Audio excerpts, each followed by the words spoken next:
इस पार्टी के बारे में गठबंधन करने के संबंध में ये कहना चाहती हूँ कि कांग्रेस पार्टी में कांग्रेस के जो मुखिया हैं, जो राष्ट्रीय अध्यक्ष हैं श्री राहुल गांधी व संरक्षक श्रीमती सोनिया गांधी जी, ये दोनों चाहते हैं, दिल से चाहते हैं कि बीएसपी का और कांग्रेस पार्टी का जो देश में लोकसभा आम चुनाव होने से पहले कुछ राज्यों में विधानसभा के आम चुनाव होने वाले हैं, तो वहाँ कांग्रेस और बीएसपी का गठबंधन होना चाहिए और फिर इसके बाद लोकसभा आम चुनाव में भी। ये दोनों दिल से चाहते हैं, लेकिन कांग्रेस पार्टी में, लेकिन दुख की बात यह है कि कांग्रेस पार्टी में मध्य प्रदेश स्टेट के मुख्यमंत्री रहे श्री दिग्विजय सिंह जैसे अनेकों और कुछ ऐसे निजी स्वार्थी नेता हैं जो केंद्र में बीजेपी की सरकार की सीबीआई व ईडी आदि की जांच एजेंसियों के डर से घबराकर वे कुछ राज्यों में होने वाले आम चुनाव में व इसके बाद देश में होने वाले लोकसभा आम चुनाव में भी किसी भी कीमत पर कांग्रेस व बीएसपी का चुनावी समझौता नहीं होने देना चाहते हैं। और खासकर कांग्रेस पार्टी के वरिष्ठ नेता श्री दिग्विजय सिंह जैसे लोग तो ये चुनावी समझौता कतई भी होते हुए नहीं देखना चाहते हैं, जिन्होंने अपने निजी स्वार्थ में बीजेपी की केंद्र सरकार की सीबीआई व ईडी आदि के जांच एजेंसियों के डर से घबराकर अपनी खुद की पार्टी अर्थात कांग्रेस पार्टी की गोवा में सरकार तक भी नहीं बनने दी थी, जबकि ये पार्टी संख्या के हिसाब से वहाँ बड़ी पार्टी थी। ये बात भी जग जाहिर है। लेकिन यहाँ खास ध्यान देने व आश्चर्य की बात ये भी है कि कांग्रेस पार्टी का ये निजी स्वार्थी वरिष्ठ नेता, वैसे तो और भी नेता हैं, कांग्रेस पार्टी का ये निजी स्वार्थी वरिष्ठ नेता जो बीजेपी का जबरदस्त एजेंट भी है, आज वह एक टीवी चैनल में अपने इंटरव्यू के दौरान अपनी पार्टी का बीएसपी के साथ किसी भी कीमत पर गठबंधन नहीं होने देने को लेकर बीएसपी की राष्ट्रीय अध्यक्ष का नाम लेकर ये बयान दे रहा है या देता है कि मायावती जी पर केंद्र सरकार का बहुत बड़ा दबाव है और वह इनको सीबीआई व ईडी आदि का डर दिखाकर बीएसपी व कांग्रेस पार्टी का किसी भी कीमत पर यह चुनावी गठबंधन नहीं होने देना चाहती है। यह आज उन्होंने एक टीवी चैनल में अपने इंटरव्यू में कहा, जो पूरे तौर से असत्य, निराधार व तथ्यहीन है। जबकि वास्तव में सही बात तो यह है कि इनकी कांग्रेस पार्टी इस गठबंधन की आड़ में बीएसपी को ही खत्म करना चाहती है, जिसकी पृष्ठभूमि जग जाहिर है। अर्थात देश के खासकर जिन दलितों, आदिवासियों, पिछड़े वर्गों, मुस्लिम व अन्य धार्मिक अल्पसंख्यकों के वोटों के बलबूते पर आज़ादी के बाद यहाँ वर्षों तक केंद्र व अधिकांश राज्यों में कांग्रेस पार्टी ने एक छत्र राज किया है, लेकिन इस पार्टी ने भी बीजेपी की तरह ही इन वर्गों के प्रति अपनी जातिवादी व सांप्रदायिक सोच होने की वजह से अपनी जातिवादी व सांप्रदायिक सोच होने की वजह से तो इन वर्गों का भला नहीं किया है, इनका हित नहीं किया है, इनका विकास व उत्थान नहीं किया है, जिसकी खास वजह से फिर हमें मजबूरी में इन वर्गों के हितों में बीएसपी बनानी पड़ी है, जो ये देश की एकमात्र अनुशासित राजनीतिक पार्टी होने के साथ साथ एक सामाजिक परिवर्तन व आर्थिक मुक्ति के तथा हजारों वर्षों से उपेक्षा व शोषण का शिकार रहे लोगों के लिए आत्मसम्मान व स्वाभिमान का एक मूवमेंट भी है, जिसके लिए परम पूज्य बाबा साहब डॉक्टर भीमराव अंबेडकर ने आजीवन कड़ा संघर्ष किया, अनेकों प्रकार के दुख व अपमान आदि सहे और फिर अंत में अपनी जिद्दोजहद को परिणाम देते हुए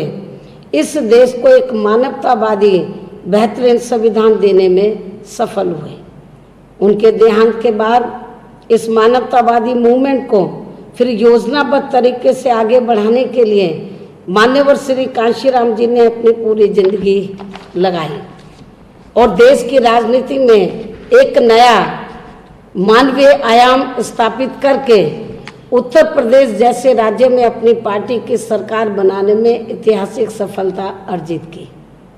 और आज मैं खासकर उन्हीं महापुरुषों के त्याग, समर्पण व बलिदान आदि से प्रेरणा लेकर उनके कारवां को आगे बढ़ाने के लिए अपनी पूरी जिंदगी लगाकर काफ़ी जी जान से लगी हुई हूँ। और ऐसे में बाबा साहब डॉक्टर अंबेडकर व मान्यवर श्री कांशीराम जी की तरह ही कोई भी पद, सरकारी कुर्सी व बड़े से बड़ा ओहदा मुझे अपने संकल्प से डिगा नहीं सकता है, जिसके प्रमुख उदाहरणों के रूप में दिनांक 25 अगस्त सन 2003 को मेरा उत्तर प्रदेश के मुख्यमंत्री पद से इस्तीफा देना और फिर बाद में दिनांक 18 जुलाई सन 2017 को राज्यसभा से त्याग पत्र देने की घटनाएं भी आप लोगों के सामने हैं। और ये कुछ ज़रूरी बातें आज यहाँ मैं इसलिए कह रही हूँ ताकि खासकर कांग्रेस पार्टी के नेताओं को बीएसपी के साथ किसी भी चुनावी तालमेल या समझौता करने से पहले ये बात जरूर याद रखना चाहिए कि बीएसपी अपार संघर्षों से निकली हुई पार्टी है तथा सर्व समाज के गरीबों, मजदूरों, किसानों आदि के साथ साथ करोड़ों दलितों, आदिवासियों, पिछड़ों, मुस्लिम व अन्य धार्मिक अल्पसंख्यकों के हित व स्वाभिमान के साथ कभी कोई समझौता नहीं कर सकती है और ना ही किसी के हाथ का कभी भी खिलौना बन सकती है। और ये बाबा साहब डॉक्टर भीमराव अंबेडकर के किसी भी सच्चे अनुयायी के खून में आसानी से नहीं हो सकता है, मतलब कि वो किसी के हाथ का खिलौना बन जाए, ये बाबा साहब डॉक्टर अंबेडकर के किसी भी सच्चे अनुयायी के खून में आसानी से नहीं हो सकता है। और इसलिए आज बीजेपी के डर से कांग्रेस पार्टी खासकर, सही बात तो ये है कि इसलिए आज बीजेपी के डर से कांग्रेस पार्टी खासकर मुस्लिम समाज के लोगों को चुनाव में टिकट देने से डर सकती है, लेकिन नतीजा चाहे जो भी हो बीएसपी ऐसा नहीं करती है। हमारी पार्टी ने उत्तर प्रदेश की फैजाबाद सीट पर भी मुस्लिम उम्मीदवार उतारे हैं, जो काम कोई दूसरी पार्टी नहीं कर सकती है। ये राजनीतिक पार्टी की स्वार्थी सोच से ज़्यादा हमारे मूवमेंट की आगाज़ है, जो हमें ताकत देती है तथा दूसरी पार्टियों से अलग पहचान देती है। और इसी प्रकार के व्यापक जनहित व देश हित को ध्यान में रखकर ही हमारी पार्टी ने अपनी रणनीति में बदलाव लाकर बीजेपी की घोर गरीब, मजदूर, किसान व महिला विरोधी तथा बड़े बड़े पूंजीपतियों व धन्ना सेठों के समर्थक निरंकुश व अहंकारी सरकार को आगे सत्ता में आने से रोकने के लिए गठबंधन करने पर अपनी सहमति जाहिर की। और इसी क्रम में बीजेपी को सत्ता में आने से रोकने के लिए पहले दक्षिण भारत के राज्य कर्नाटक में क्षेत्रीय दल जनता दल यूनाइटेड और फिर हरियाणा में श्री चौटाला की इंडियन नेशनल लोक दल के साथ गठबंधन किया हुआ है। परंतु अब जबकि देश में लोकसभा के साथ साथ या इससे थोड़ा पहले राजस्थान, मध्य प्रदेश व छत्तीसगढ़ आदि इन राज्यों में विधानसभा के आम चुनाव सर पर आ गए हैं, तो चुनावी गठबंधन के मामले में कांग्रेस पार्टी का रवैया हमेशा की तरह बीजेपी को परास्त करने का नहीं बल्कि अपनी विपक्षी पार्टियों को इच्छित करने का ज़्यादा हमें लगता है, जो कि एक काफ़ी दुर्भाग्यपूर्ण स्थिति है। कांग्रेस पार्टी अपनी इस प्रकार की नीतियों का नुकसान बार बार उठा रही है, लेकिन फिर भी ये पार्टी अपने आप में सुधार नहीं कर रही है। और ठीक ऐसे समय में जब देश की आम जनता बीजेपी की केंद्र व राज्य में इनकी सरकारों के हर प्रकार के अच्छे दिन लाने व काला धन वापस लाकर उसमें से 15 से 20 लाख रुपए प्रत्येक गरीब परिवार के हर सदस्य को देने आदि संबंधी घोर वायदा खिलाफी जनहित व देश से विश्वासघात करने के साथ साथ तो बीजेपी सरकारों की खासकर गरीब, मजदूर, किसान व छोटे व्यापारी विरोधी नीतियों के कारण बढ़ती गरीबी, भूखमरी, महंगाई, बेरोजगारी व भ्रष्टाचार आदि के जबरदस्त मार से बुरी तरह से पीड़ित व त्रस्त है। और इस अहंकारी, जातिवादी व निरंकुश सरकार को उखाड़ फेंकना चाहती है, लेकिन इसके लिए कांग्रेस पार्टी की गलतफहमी के साथ साथ उसका अहंकार भी अब सर चढ़कर बोलने लगा है कि वह अकेले अपने बलबूते पर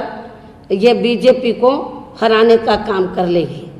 जबकि जमीनी वास्तविकता यह है कि कांग्रेस पार्टी को उसकी अपार गलतियों व भ्रष्टाचार आदि के लिए देश की जनता काफ़ी कड़ी सजा दिए जाने के बावजूद अभी उसे भी माफ़ करने को पूरी तरह से तैयार नहीं है। और जिसका ही पूरा फायदा लेकर बीजेपी न केवल केंद्र में पहली बार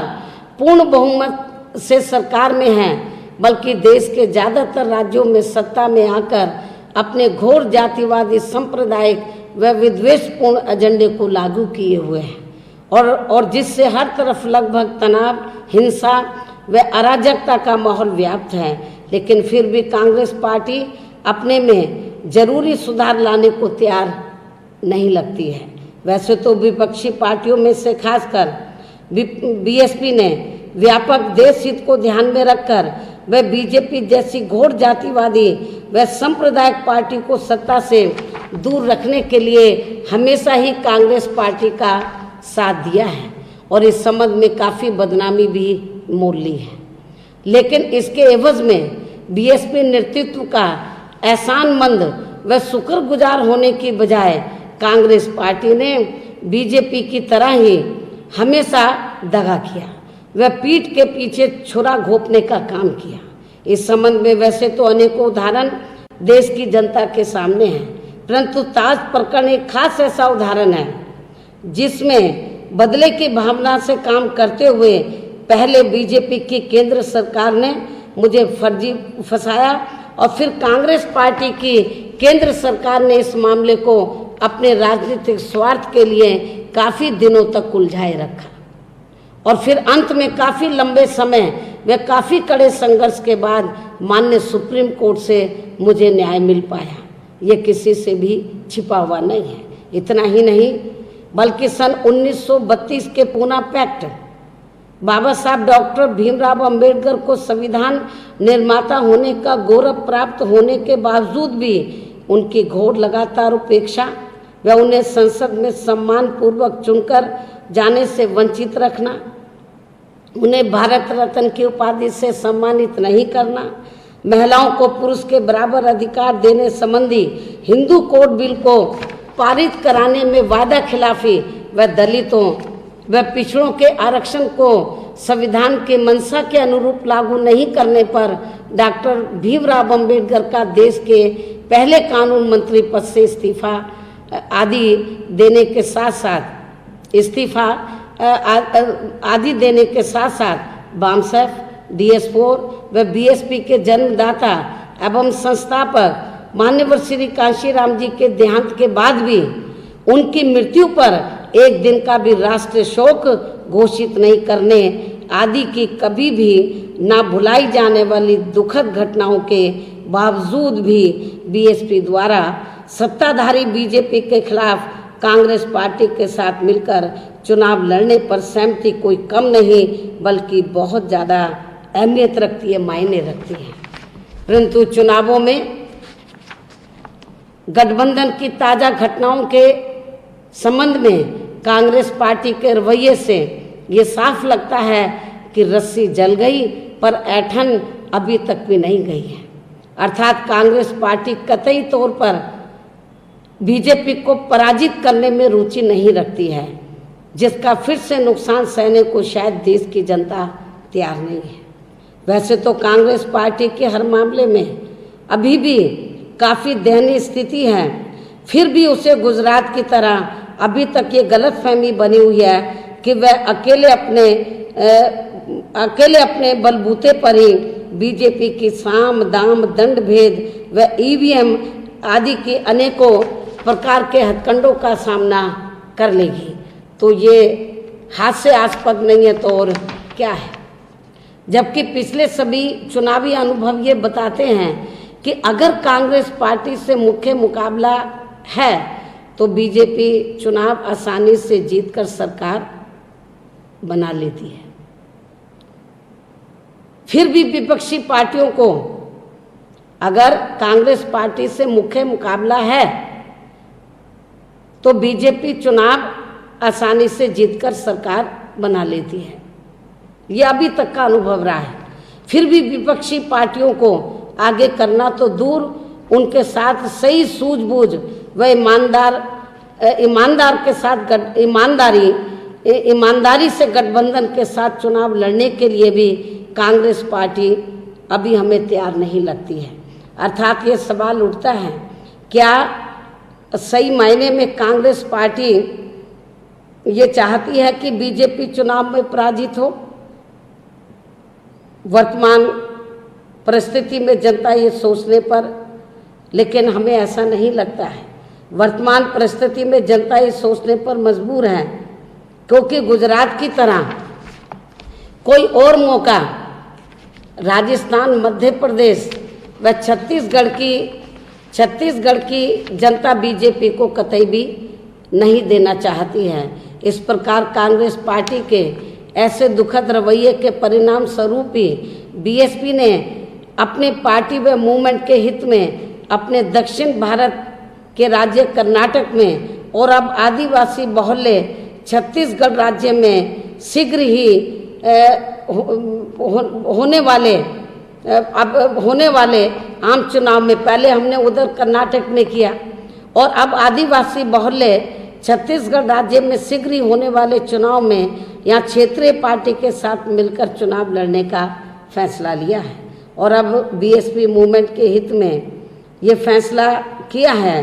कि राजस्थान व मध्य प्रदेश में भी बीएसपी अकेले अपने बलबूते पर ही चुनाव लड़ेगी। उधर तो हमने कर्नाटक में क्षेत्रीय पार्टी से हमने चुनाव लड़ने का फैसला लिया और अब आदिवासी बहुल्य छत्तीसगढ़ राज्य में शीघ्र ही होने वाले चुनाव में यहाँ क्षेत्रीय पार्टी के साथ मिलकर चुनाव लड़ने का फैसला लिया। और अब बीएसपी मूवमेंट के हित में ये फैसला किया है कि राजस्थान व मध्य प्रदेश में भी यहाँ तो क्षेत्रीय पार्टियों के साथ करेगी और अब राजस्थान व मध्य प्रदेश में बीएसपी अकेले अपने बलबूते पर ही चुनाव लड़ेगी। क्योंकि कांग्रेस पार्टी के रवैये से ये लगता है कि वे लोग बीजेपी को सत्ता से हटाने के लिए गंभीर व ठोस होने की बजाय बीएसपी मूवमेंट को ही ख़त्म करने में ज़्यादा दिलचस्पी रखते हैं। कांग्रेस पार्टी के इसी प्रकार के गलत रवैये के कारण ही बीजेपी मध्य प्रदेश, छत्तीसगढ़ व गुजरात आदि में काफ़ी लंबे समय से सत्ता में बनी हुई है और जब चुनाव समाप्त हो जाता है तब बीजेपी को हराने की किस्म किस्म की नाटकबाजी करती रहती है। ये बीजेपी से ज़्यादा गैर बीजेपी ताकतों को कमज़ोर करने की ही साजिश लगती है। और अगर ऐसा नहीं है तो फिर कांग्रेस पार्टी राजस्थान प्रदेश की 200 विधानसभा की सीटों में से केवल 9-10 सीटें और मध्य प्रदेश की 230 सीटों में से केवल 15-20 सीटें तथा छत्तीसगढ़ प्रदेश की 90 विधानसभा की सीटों में से केवल 5-6 सीटें बीएसपी को देने के लिए कभी भी अपना अड़ियल रवैया नहीं अपनाती, जबकि पूरा देश ये जानता व मानता भी है कि केवल बीएसपी का वोट ही दूसरी पार्टियों को ट्रांसफर होता है, अन्य किसी भी पार्टी का नहीं। अर्थात गठबंधन करके चुनाव लड़ने में बीएसपी को फायदा कम और नुकसान ज़्यादा होता है। और इस संबंध में खासकर कांग्रेस पार्टी को उत्तर प्रदेश के सन 1996 के हुए विधानसभा चुनाव में बीएसपी के साथ किए गए गठबंधन के अनुभव को तो कभी भी नहीं भूलना चाहिए था। इसलिए इन सब बातों को मद्देनजर रखते हुए अब हमारी पार्टी ये सोचने के लिए मजबूर है कि बीजेपी जैसी जातिवादी व सांप्रदायिक ताकतों को सत्ता से बाहर करने की आड़ में हमें चुनावी गठबंधन में बहुत ही थोड़ी सीटें देकर ये पार्टी अर्थात कांग्रेस पार्टी वास्तव में बीजेपी की तरह ही हमारी पार्टी को समाप्त करने का षड्यंत्र कर रही है, जिससे पार्टी के लोगों को बहुत ज़्यादा सावधान रहने की ज़रूरत है। हालांकि हमारी पार्टी के कांग्रेस पार्टी व इनकी सरकार पर काफ़ी आसान रहे हैं, फिर भी ये पार्टी हमारी पार्टी को राजनीतिक तौर पर समाप्त व बर्बाद करने के मामले में बीजेपी से 2 कदम आगे बढ़ जाना चाहती है। लेकिन बीएसपी व इसका नेतृत्व वह पत्थर है जो नदी की धार के रुख को बदलने की क्षमता रखता है, जो कि बाबा साहब डॉक्टर भीमराव अंबेडकर व मान्यवर श्री कांशीराम जी की सीख है। वह बीएसपी को आघात लगाने की किसी भी रणनीति व षड्यंत्र को कभी भी सफल नहीं होने देगी। और अब अंत में ये बात कि बीएसपी सर्व समाज में से अतिशोषित व पीड़ित खासकर दलितों, आदिवासियों, पिछड़ों, मुस्लिम व अन्य धार्मिक अल्पसंख्यकों व अपर कास्ट समाज के गरीबों के साथ साथ देश के करोड़ों गरीबों, मजदूरों, किसानों व अन्य मेहनतकश लोगों के हित व स्वाभिमान के लिए संघर्ष करने वाली पार्टी है तथा किसी भी कीमत पर इस मामले में ना तो बीजेपी और ना ही कांग्रेस के आगे झुकने वाली है। इन लोगों में समाज का संकीर्ण रुख व जातिवादी व सांप्रदायिक जालिम सरकारों को उखाड़ फेंकने की क्षमता कल भी थी और आज भी है, जो कि आने वाला चुनाव परिणाम साबित भी करेगा। इसके साथ ही यहाँ मैं ये बात भी जरूर स्पष्ट कर देना चाहती हूँ कि कांग्रेस पार्टी के ऐसे रवैये को देखते हुए अब हमारी पार्टी कांग्रेस पार्टी के साथ किसी भी कीमत पर मिलकर चुनाव नहीं लड़ेगी। ये जो छत्तीसगढ़ में तो हमारा वहाँ की रीजनल पार्टी से हुई गया अलायंस, मध्य प्रदेश और राजस्थान में हमारी पार्टी कांग्रेस पार्टी के साथ मिलकर किसी भी कीमत पर चुनाव नहीं लड़ेगी। इस ज़रूरी ऐलान के साथ ही अब मैं अपनी बात यही समाप्त करती हूँ। धन्यवाद।